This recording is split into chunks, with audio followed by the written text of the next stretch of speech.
Creo que cada vez que dé un seminario en un futuro voy a exigir que me den una presentación como esta, una gran entrada. Bueno, como todos los demás, estoy muy contento de estar aquí. Realmente asombrado. No sé si puedo yo estar a la altura de los oradores anteriores, de un atleta y de alguien como mi colega Nick Kristof. En especial me preocupaba porque esta es una sesión acerca de hacer posible lo imposible, acerca de lograr cosas.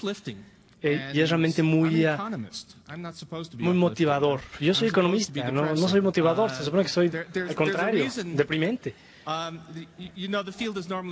Esta disciplina normalmente le llaman la ciencia de la desesperación. Fue el historiador Macaulay quien le dio este nombre, que se quejaba de que los economistas siempre nos estaban diciendo qué es lo que no se puede hacer. En aquel entonces los economistas decían que no se podía elevar el nivel de vida del público en general porque simplemente tenía más hijos y iba a bajar nuevamente su nivel de vida. La economía en general tiene que ver con lo que no se puede hacer. La línea por excelencia de la economía, originalmente el alcalde de La Guardia de Nueva York, que se volvió famosa más adelante por Friedman, es que no hay tal cosa como un almuerzo gratis. Todo cuesta. Todo viene a expensas de algo más. Entonces, se supone que un economista nos va a decir qué es lo que no se puede hacer.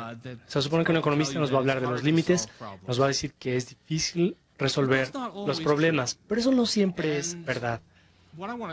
Y de lo que quiero hablar en esta ocasión es de los problemas que son enormes, que en realidad podríamos resolver fácilmente. De hecho, lo que se ha considerado imposible es sumamente posible.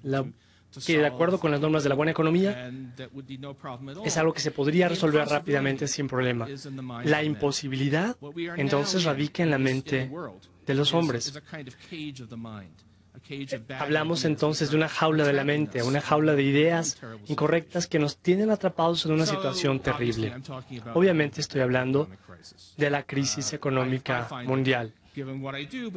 Dado a lo que me dedico y debido a nuestra manera de vivir, me cuesta trabajo pensar en otras cosas que sean tan duras como esa en este momento. Primero quiero compartir algunas ideas con ustedes. En Estados Unidos, actualmente, hay 13 millones de personas desempleadas. De esas 13 millones de personas, casi la mitad, 6 millones, llevan más de 6 meses desempleadas. Más de 4 millones llevan más de un año desempleadas. Esto es algo terrible, terrible, porque ocasiona un daño enorme no solo a las finanzas de estas familias, sino también al sentido de uno mismo. No hay nada más corrosivo que estar desempleado, intentando una y otra vez encontrar un empleo y darse cuenta que nadie lo quiere a uno.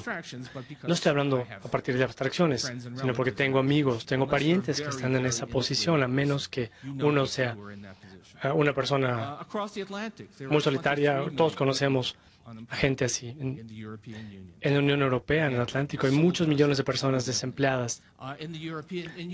En Europa, la gente sigue recibiendo servicios de atención a la salud, tienen más apoyo en términos de su ingreso que en Estados Unidos. En cierta manera no es tan malo allá, pero también hay un daño enorme. Y no solo es el desempleo, no es solo que la gente le dice a uno que no lo podemos contratar. Los jóvenes, por ejemplo, se les está diciendo, no, es que no puedes tener un futuro, no puedes tener el futuro que pensaste que ibas a tener. Sé que yo conozco mejor los Estados Unidos y me imagino, sé que lo mismo está pasando en otros países. Actualmente casi una cuarta parte de nuestros recién egresados universitarios están desempleados o trabajando medio tiempo, cuando no querían realmente estar trabajando medio tiempo. Y del resto no sabemos exactamente cuántos. Muchos del resto no están trabajando en empleos en donde estén aplicando sus conocimientos. Terminaron su universidad, tienen su título, hicieron lo que les dijimos que tenían que hacer, que era prepararse para el mundo moderno, y están trabajando de meseros en los restaurantes o siendo taxistas. No están aprovechando esos conocimientos. Después están los que son aún más jóvenes. En la educación, todos decimos que la educación educación es lo más importante. Y en Estados Unidos, en los últimos 2 años, hemos despedido alrededor de 300,000 maestros. Como que de alguna manera pensamos que no era tan importante preservar la educación. El mundo físico, la infraestructura. Yo vivo fuera de la ciudad de Nueva York, en Nueva Jersey, al oeste de Nueva York. Nueva York, en cierto sentido fundamental, es como mi casa. Nueva York está ligado al occidente, de hecho, a todo el resto de Estados Unidos, al otro lado del río Hudson, por un túnel. Hay un túnel debajo del río Hudson y ese túnel se terminó en el año 1910, el año en que comenzó la revolución en México. No se ha ampliado, sí se le ha dado mantenimiento, por lo menos eso espero, pero no ha sido actualizado. Hay planes de construir un segundo túnel, pero esos planes se cancelaron. Dijeron que no podíamos costearlo. Increíble. Entonces ustedes dirán, bueno, seguro habrá buenas razones por las que no estamos haciendo todas estas cosas. Seguro hay buenas razones por las que todas esas personas deben estar desempleadas, o buenas razones por las que no podemos educar a nuestros niños o dando empleos a los recién egresados universitarios para que tengan un futuro. Pues me parece muy curioso, porque ¿cómo sucedió esto? ¿Qué fue lo que salió mal? ¿Fueron hordas de langostas que se comieron todas las cosechas? Pues no, eso no fue. ¿O hubo terremotos que destruyeron nuestra capacidad productiva? Bueno, está el caso de Fukushima, pero en general no. ¿O se nos olvidaron las cosas, nos volvimos estúpidos o perdimos la tecnología que habíamos conquistado? No. Lo único que pasó fue que de alguna manera equivocamos la organización de las cosas. Mucho de mi vida le he dedicado a entender cómo pasan estas cosas, pero al final de cuentas tenemos el hecho de que alguien metió las instrucciones equivocadas a la computadora económica global. Alguien oprimió la tecla equivocada, pero por supuesto debería ser posible reiniciarla, volver a dar empleo a toda esa gente, volver a hacer que la economía funcione para la gente, porque en última instancia lo importante en la economía es la gente, no el dinero. El dinero es un medio de dar a la gente los empleos y el nivel de vida que necesitan. Y sin embargo vivimos en un mundo en el cual toda la gente que parece tener la capacidad de tomar decisiones, está diciendo que es imposible solucionar este problema en el futuro cercano. Es increíble. Estamos en una situación en donde si uno es economista, un tipo insípido que se sienta a ver la pantalla de la computadora todo el día y siempre está dando conferencias a la gente sobre los límites, y uno se sienta con la economía básica del libro de texto, pensamos, bueno, ¿cómo que no? Sí se puede solucionar, ya hemos pasado este tipo de problemas antes, sí se puede hacer. Alguien como yo es optimista. Pero si hiciéramos realmente lo que ya sabemos cómo hacer, en 1 año o 2, esto se acabaría. Y toda la gente que se supone que está más en contacto con el hombre de la calle, con la realidad, son los que están diciendo, no se puede. Aquí están sucediendo 2 cosas. Por un lado, tenemos toda esta gente desempleada. Quizá por el momento las empresas no están dispuestas a contratarlas, pero por supuesto quizá haya cosas útiles que podamos hacer. ¿Por qué el gobierno no contrata directamente o a través de empresas a estas personas? Si decimos que necesitamos este túnel bajo el río Hudson, o que tenemos que arreglar las carreteras en el país, o que tenemos que arreglar el sistema de suministro de agua que tiene fugas, o el sistema de drenaje que ya nos está poniendo nerviosos, o construir nuevas vías ferroviarias, muchas cosas que podríamos estar haciendo. Bueno, de hecho, de esos 13 millones de personas desempleadas en Estados Unidos, 1.8 millones hace poco fueron contratados en la industria de la construcción. Tenemos la gente para hacerlo. ¿Por qué no emitimos bonos, los contratamos, los ponemos a trabajar en la infraestructura? Y pues se nos dice, no se puede hacer, porque el gobierno tiene que ser como una familia y tiene que balancear su presupuesto. Bueno, pues incluso las familias no hacen eso. Una familia, es que las familias no pagan las casas con la nómina, ¿no? Con su cheque de la quincena. Pero el gobierno no es una familia. El gobierno quizá es más como una empresa. Y uno espera que una empresa, cuando tiene buenas oportunidades, que pida prestado, que se endeude y aproveche esas oportunidades. Pero eso nos dice que eso no se puede, porque es algo terrible. Y decimos, bueno, ¿por qué no puede pedir prestado al gobierno? No, pues es que no se puede. Hay una cosa muy curiosa. El gobierno estadounidense, por lo menos, puede pedir prestado, puede emitir bonos de 10 a 10 años a una tasa de interés de 2%. Bonos a 10 años que están protegidos contra la inflación. Y la tasa de interés es negativa. Gente que está dispuesta a prestarle dinero al gobierno y pagarle al gobierno por el privilegio de guardarle su dinero, proteger su dinero. Uno pensaría que se puede hacer. Pero de momento, hay gente que dice que es imposible. La gente que dice que es imposible es la gente que tiene el control. Otra cosa que se puede hacer. Pero no fue exactamente lo que quise decir. Podemos decir, bueno, pensemos en el gobierno como una empresa. Pensémoslo como una inversión en el futuro del país. ¿Por qué no deberíamos poder hacer eso? Bueno, resulta que ahí hay un problema, que la gente está empezando a decir, ok, demuéstrame que esto que quieres hacer realmente tiene lógica desde el punto de vista de negocios. Lo cual, por supuesto, es absurdo, porque si estas fueran cosas que tuvieran sentido desde el punto de vista empresarial, las empresas lo estarían haciendo. Hay ciertas cosas que los gobiernos tienen que hacer.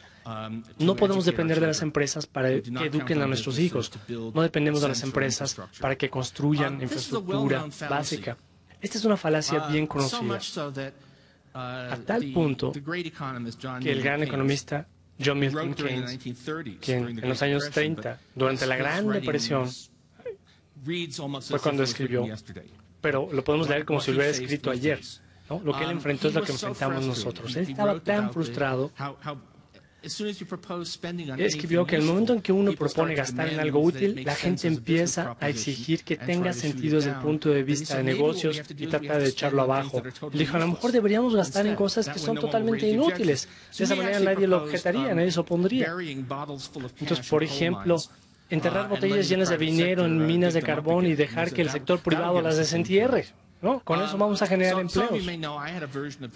Yo tengo una versión similar de esa teoría. Mi versión es que tenemos que anunciar que enfrentamos la amenaza de invasión por parte de alienígenas del espacio exterior. Y para prepararnos para esta invasión tenemos que reparar nuestros puentes y nuestras carreteras para poder trasladar a las tropas y tenemos que educar a la población para que estén preparados para enfrentar la amenaza extraterrestre. Y en un año y medio todo el mundo estaría empleado, porque cuando la supervivencia, en caso de una invasión, es lo que está en juego, todo el mundo se olvida de todas las objeciones que generalmente se plantean. Y después de que todo el mundo estuviera empleado, diríamos, no, nos equivocamos, es que no son extranjeros, no son alienígenas. Pero habríamos resuelto el problema. Sin embargo, eso no va a suceder. Entonces, ¿qué es lo que sí puede pasar?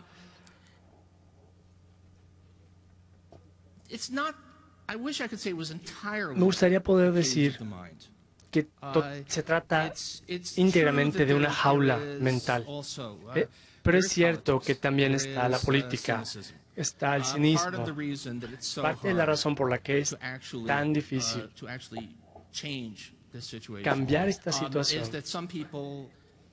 es que algunas personas creen que tienen un interés en juego, en no ver las cosas que a mí me gustaría ver para salir adelante. Tienen miedo de que si hay un programa gubernamental para restaurar los empleos y tiene éxito, la gente diría, ay, entonces el gobierno puede hacer otras cosas. ¿Por qué no reducen la desigualdad? ¿Por qué no abaten la pobreza? Si el gasto gubernamental es bueno, a lo mejor deberíamos recaudar más impuestos. Entonces hay objeciones desde ese punto de vista. Es horrible decirlo, pero vivimos en un mundo, a lo mejor siempre ha sido así, en donde la gente se opone a las cosas que realmente claramente son buenas porque a lo mejor abre las puertas a cosas que podrían perjudicar sus intereses, pero creo que podríamos sobreponernos a esas objeciones si tuviéramos suficiente claridad, si hubiera un entendimiento claro de que esto no debería estar pasando, porque la realidad es que nadie gana cuando la fuerza laboral está desempleada. A nadie le conviene, nadie se enriquece porque una gran parte de la economía estadounidense o la economía europea estén ociosas. A casi nadie va a estar en una situación mejor si tenemos una población con mala educación, si sacrificamos el futuro. Hay una cosa que olvidé mencionar. Esos egresados universitarios que no pueden encontrar empleo, que están desempleados o trabajando medio tiempo, o trabajando en un empleo donde no aprovechan sus conocimientos, ¿cuánto tiempo va a estar marcado su futuro por esa experiencia? Y esa es una de las cosas de las que sí tenemos evidencia, porque hemos tenido crisis anteriormente, aunque no tan duras como esta. Entonces sí podemos tener una idea de qué es lo que pasa con los egresados universitarios que se gradúan en el año equivocado, en un mal año desde el punto de vista económico. ¿Cuánto tiempo van a estar pagando ese error en el timing? La respuesta es para siempre, nunca se recuperan. Si no se empiezan a subir a esa escalera de progreso personal, nunca van a llegar a donde deberían llegar. Nunca se van a convertir en lo que deberían ser. Y por supuesto, esos alumnos frustrados, no solo van a estar trabajando para sí mismos, sino también son nuestro futuro. Y eso es algo que vamos a sacrificar todos. Entonces lo que tenemos que hacer es convencer a suficiente número de gente de que tenemos la capacidad de hacer las cosas, que no tiene que estar las cosas como están ahora. Y creo que esa es mi imposibilidad. Mejorar la economía es lo más posible del mundo. Con un poco de discusión, de debate, de pensamiento claro, lúcido, entre quienes toman las decisiones en el G20. Si ese encuentro que se llevó a cabo recientemente fuera de cómo ponemos a la gente a trabajar en lugar de hablar de los problemas autoinfligidos, por ejemplo, en el mercado italiano de bonos, estaríamos en el camino a la recuperación en cuestión de meses. El problema es cambiar la conversación. En lo personal, lo que yo hago es seguir escribiendo, seguir hablando. Y he aprendido una lección importante en los últimos 2 meses. Supongo que todos saben de las manifestaciones. Empezaron ocupando Wall Street y ahora hay manifestaciones en todo el mundo. Manifestaciones que generalmente son jóvenes, pero no del todo. Yo he ido al parque en Manhattan, en donde se hacen estas manifestaciones, y hay mucha gente de mi edad. Hay gente ya de cabello cano, bien vestida, que se incorpora a estas manifestaciones. Y es curioso que pasa. Yo he venido planteando que tenemos que cambiar de rumbo. Lo he venido argumentando desde hace años. Prácticamente lo he estado gritando. Otra gente lo ha estado haciendo. Gente como Joseph Stiglitz en Columbia University. Otro ganador del Nobel de barba que ha venido gritando que hay que hacer algo acerca del desempleo. Y tenemos un problema de visibilidad. Yo tuve el gran privilegio, junto con Nick, de escribir 2 veces a la semana. Tengo el honor de ocupar la propiedad periodística más codiciada del mundo. Y de alguna manera, como que esto no ha influido en el debate. Y un grupo de gente de muy alto nivel, gente real, gente que no solo escriben para ganarse la vida, gente que realmente está viviendo allí en el mundo, se hicieron visibles. Y ya ha cambiado el debate, ha cambiado el diálogo. Las políticas todavía no, pero el debate, la conversación ya cambió. Y lo puedo sentir. Veo que la gente buena se está volviendo más valiente, más audaz, y hay gente buena en el gobierno. Esa gente buena, en cierta forma, es casi como romper un hechizo. Los banqueros, en sus buenos trajes y sus razones plausibles acerca de por qué no se puede hacer nada, han monopolizado la conversación. Y de pronto, unas cuantas personas se reúnen en parques en diferentes ciudades y han dicho, esto no está bien. Y la gente está diciendo, entre otras cosas, el presidente Obama está diciendo, ese es otro buen hombre en el gobierno, que creo que ha estado escuchando demasiado a los banqueros. La gente está diciendo, es que la cosa no tiene que ser así. Ese es mi sueño imposible. Mi sueño imposible es que si lo comunicamos lo suficientemente alto y logramos el apoyo de gente idealista, que resulta que hay una gran riqueza de idealismo que es mucho mayor de lo que yo había imaginado, podemos cambiar la situación y podemos lograr que todas nuestras vidas y todos nuestros países y la economía mundial sean lo que deberían ser. Gracias.